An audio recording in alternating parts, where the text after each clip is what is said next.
जय माता दी. आपल्या या आध्यात्मिक यूट्यूब परिवारामध्ये पुन्हा एकदा सर्वांचं खूप खूप स्वागत आहे. आता 15 जुलै 2026 म्हणजे बुधवारपासून गुप्त नवरात्री चालू होत आहेत ते 23 जुलै 2026पर्यंत आहेत. ह्या गुप्त नवरात्रींविषयी आपण आज बोलणार आहे. आपल्याकडे महाराष्ट्रामध्ये या गुप्त नवरात्रींविषयी खूप लोकांना काहीच माहीत नसते. पण ज्या काही वर्षातून एकूण 4 नवरात्री येतात त्याच्यामध्ये 2 प्रगट नवरात्री म्हणजे एक म्हणजे चैत्र नवरात्री आहे आणि दुसरी शारदीय नवरात्री आहे. ह्या 2 नवरात्रींविषयी सगळ्यांना माहीत आहे. पण जे माघ महिन्यामध्ये आणि आषाढ महिन्यामध्ये जी काही नवरात्री येते तिला गुप्त नवरात्री बोललं जातं. त्याविषयी कुणालाच काही माहीत नाही. भरपूर लोकांना माहीत नाही. आणि ज्यांना माहीत आहे त्यांचा समज काय होतो की ही जे काही गुप्त नवरात्री आहेत हे तांत्रिक मांत्रिक किंवा जे काही देवऋषी लोक आहेत त्यांच्यासाठीच्या ह्या असतात की त्यांना त्यांच्या तंत्र मंत्र काय सिद्ध करायचे असतील ह्यासाठी ह्या गुप्त नवरात्रीमध्ये त्या गोष्टी केल्या जातात असा त्यांचा भ्रम आहे. पण मुळामध्ये गुप्त नवरात्री सारखा हे जे काही पावनकाल आहे ह्या पावनकालाचा उपयोग जे आपल्या गृहस्थाश्रमामध्ये आहेत गृहस्थाश्रमामध्ये राहून जे भक्ती करतात त्यांनासुद्धा ह्या पावनकालाचा वापर करता येतो. आणि त्या पद्धतीने आपल्या आयुष्यातले जे काही संकटं असतील ती संकटं सोडवण्यासाठी त्याचबरोबर ज्यांच्या काही ज्या मनीषा असतील ज्यांना भगवतीची कृपादृष्टी असेल त्यांचे जे काही शक्ती असतील किंवा सिद्धी असेल मंत्रसिद्धी असेल किंवा एखाद्या स्तोत्राची सिद्धी असेल किंवा घरामध्ये जे काही लक्ष्मीबंधनं असतील किंवा घरामध्ये वाईट काही क्रिया केल्या असतील ह्यातून बाहेर पडण्याचा मार्ग ह्या गुप्त नवरात्रीमध्ये उघडला जातो. पण एक विशिष्ट पद्धतीने त्याची साधना केली तर किंवा ह्या गुप्त नवरात्रीमध्ये ते सेवा केल्या तर कोणीसुद्धा करू शकतं त्या. आता आपल्याकडच्या लोकांना काय वाटतं की गुप्त नवरात्री म्हणजे 10 महाविद्यांचीच त्याच्यामध्ये साधना आणि हां 10 महाविद्यांचीच साधना केली जाते गुप्त नवरात्रीमध्ये. जे काही 10 महाविद्या आहेत 10 महाविद्या आहेत त्यांची साधना केली जाते.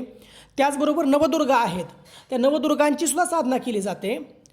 पण त्याच्या पलीकडंसुद्धा ह्या गुप्त नवरात्रींचा हे जे काही गुप्त नवरात्रींचे दिवस आहेत ह्याच्यामध्ये जे काही आपली इष्टदेवता असेल किंवा कुलदेवता असेल त्यांचीसुद्धा साधना एक विशिष्ट पद्धतीने करून त्या देवतेची विशेष कृपादृष्टी असेल किंवा तिचा आशीर्वाद असेल किंवा तिच्या वेगवेगळ्या अनुभूती जरी अनुभवायच्या असतील तिचे चमत्कार जरी अनुभवायचे असतील तर ह्या गुप्त नवरात्रीमध्ये त्या अनुभवता येतात. मग कुणाची इष्टदेवता तुळजापूरची तुळजाभवानी असू द्यात कुणाची येडाबाई असू द्यात कुणाची मांढरची काळूबाई असेल कुणाची मायाक्का असेल तर कुणाची औंदाची यमाई तुकाई जे काही आपले कुलदेवता असेल इष्टदेवता असेल किंवा जे आपण भक्ती करतो ज्या देवतेची त्या देवतेची विशेष अनुभूतीसुद्धा आपल्याला ह्या गुप्त नवरात्रीमध्ये प्राप्त करता येते. आता जवळजवळ आपले जे काही 11 मंगळवारचे उपवास केले जातात मांढरच्या काळूबाईचे असतील किंवा येरमाळ्याच्या येडेश्वरीचे असतील हे 11 मंगळवारचे उपवास की आपल्या मनातली एखादी इच्छा पूर्ण करण्यासाठी एक विशिष्ट पद्धतीने ते 11 मंगळवारचे उपवास केले जातात. पण ह्या गोष्टी भरपूर लोकांना माहीत नाहीत.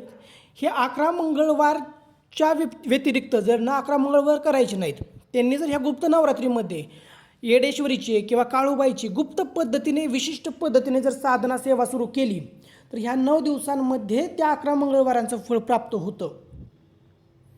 पण ह्या गुप्त नवरात्रीचं नावच गुप्त नवरात्री असं सांगितलेलं आहे. मग ही गुप्त नवरात्री कशामुळे सांगितलेलं आहे की ह्या गुप्त नवरात्रीमध्ये तुम्ही आपल्या भगवतीच्या प्राप्तीसाठी किंवा भगवतीची किंवा जी तुमची काही मनीषा असेल त्याच्या प्राप्तीसाठी किंवा एखादा मंत्र सिद्ध करायचा आहे त्याच्यामध्ये त्याचा गुरुमंत्र असेल किंवा बाकीचे कुठले शाबर मंत्र असतील वैदिक मंत्र असेल पुराणोक्त मंत्र असतील जे काही ज्याला कुठला मंत्र सिद्ध करायचा आहे ज्याला एखादा स्तोत्र सिद्ध करायचं आहे किंवा ज्याच्या घरामध्ये बाहेरच्या वेगवेगळ्या निगेटिव्हिटी आहेत किंवा बाहेरून काही क्रिया केलेल्या आहेत ज्याचं लक्ष्मीबंधन केलेलं आहे ह्याच्यासाठी जर एखादा स्तोत्राची सेवा करायची असेल तर ह्या गुप्त नवरात्रीमध्ये संकल्पयुक्त होऊन भगवतीची षोडोपचारी पूजा करून पंचोपचारी पूजा करून 9 दिवसांमध्ये जर रात्री म्हणजे कधी रात्रीच्या 8 वाजल्याच्या नंतर जवळजवळ तुम्ही 10च्या नंतर जर बसलं तर खूपच चांगली गोष्ट आहे. मध्यरात्री केलेल्या साधना गुप्त नवरात्रीमध्ये तर ह्या अनंत पटीने फलदायी ठरतात.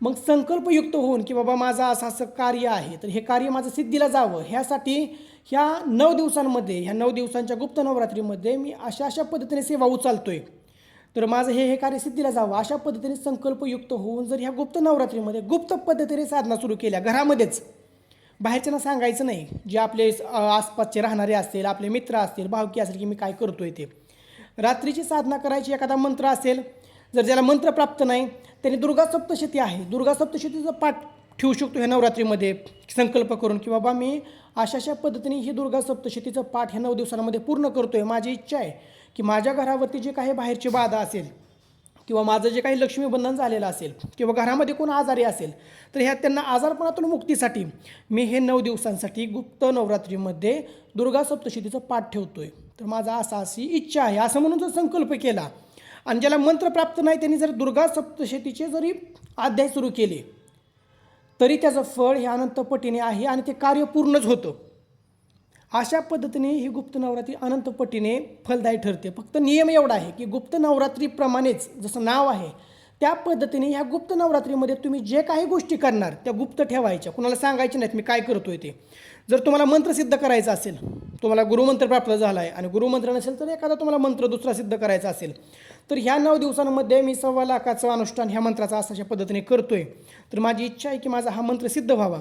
असं म्हणून 1.25 लाखाचं जरी अनुष्ठान केलं तरी लवकरात लवकर त्या मंत्राची सिद्धी ह्या गुप्त नवरात्रीमध्ये होते. फक्त महत्त्वाचा आहे भाव आणि गुप्तता ठेवणं गरजेचं आहे. नाहीतर अहंकारामध्ये येऊन मी आता ह्या माझी नवरात्र चालू आहे, मी अशा पद्धतीने ही सेवा करतो, ही साधना करतो आहे असं जर बाहेर सांगितलं तर त्याचा काय अर्थ राहत नाही आणि जी काही मनीषा आहे ती पूर्णसुद्धा होत नाही. कारण ह्या दिवसांमध्ये ह्या गुप्त गोष्टी ठेवाव्या लागतात. मग ह्या साधना करत असताना ह्या गुप्त नवरात्रीमध्ये काही नियम पाळले पाहिजेत. जर तुम्ही साधना उचलली, जर तुम्ही साधना करत असेल तर ह्या 9 दिवसांसाठी तुमच्या घरामध्ये तुम्ही अखंड ज्योती प्रज्वलित करा संकल्प करून. ह्याने काय होतं, घरामध्ये जे काही लक्ष्मीबंधनासारखे प्रयोग आहेत ह्या अखंड ज्योतीमुळं ते लक्ष्मीबंधनाचे प्रयोग तुटत जातात. आणि घरामध्ये ज्या दिवशी तुम्ही पहिल्या दिवशी संकल्प करता की मी अशा पद्धतीने हे अखंड ज्योत चालू करतोय तर त्या दिवसापासून जी तुमची इष्टदेवता असेल, काळूबाई असू द्या, तुळजापूरची तुळजाभवानी असू द्या, येरमाळ्याची येडेश्वरी असू द्या, तिच्या ज्या काही योगिनी आहेत त्यांचं येणं किंवा त्यांची परीक्षा बघणं ही त्याच दिवसापासून चालू होतं. त्या ठिकाणी त्यांचा वावर राहतो घरामध्ये, कारण तुम्ही त्यांच्या नावाने ती प्रज्वलित केलेली आहे अखंड ज्योती. आणि मग अशा पद्धतीने ह्या साधना केल्या जातात. आणि साधकाचं कर्तव्य आहे, साधकाचं काम आहे की ज्यावेळेस तुम्ही एखादी साधना उचलता किंवा एखादी सेवा उचलता त्या दिवसापासून काही नियमही पाळावे लागतात. जसं की भूमिशयन करणं खूप गरजेचं आहे. तुम्हाला बेडवरती ह्याच्यावरती झोपता येणार नाही, कारण तुम्हाला भूमिशयन करावं लागतं. जेवढ्या उंचीमध्ये आपला देव्हारा आहे की ज्या उंचीमध्ये तुम्ही साधना करताय बसून, तुमचा देव्हारा ज्या उंचीमध्ये त्याच्यावरच्या आसनावरती, त्याच्यापेक्षा उंच आसनावरती तुम्हाला त्या खोलीमध्ये बसता येत नाही. खाली तुम्ही बसायचं, भूमिशयन करायचं.